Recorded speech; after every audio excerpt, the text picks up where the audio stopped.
Hello everyone. You notice there's in 1 John 2, God talks about the lust of the eyes, the lust of the flesh, and the pride of life.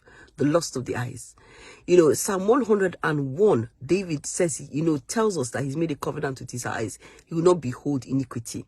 So, when we go about looking, that's how we get into trouble. What are you looking at? Who are you looking at? And why are your eyes so fixated and set on somebody else? And let me bring a balance to this. I'm not saying that you don't share, you don't look at anybody, or you don't appreciate them, or we don't all see beautiful people or handsome people. If I say that, I'll be lying. But there's a difference between you having a gaze, you having a look, you having a longing, and it turning to lust. So if you continually, whatever your eyes behold, you become. David beheld Bathsheba, and the next thing he killed Uriah, and he took his wife. And that is David, the psalmist who loved God.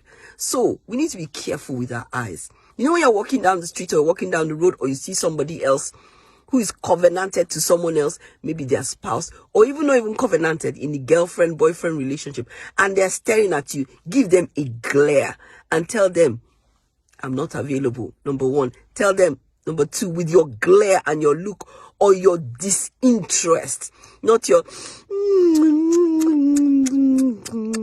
not talking about someone that genuinely just admires you. Not that sometimes you can know the difference, but sometimes people just look at you and say, oh, they that they like, that they think you are fine. Okay, harmless, that's harmless, that's harmless. But the one that they will look at you and you're there,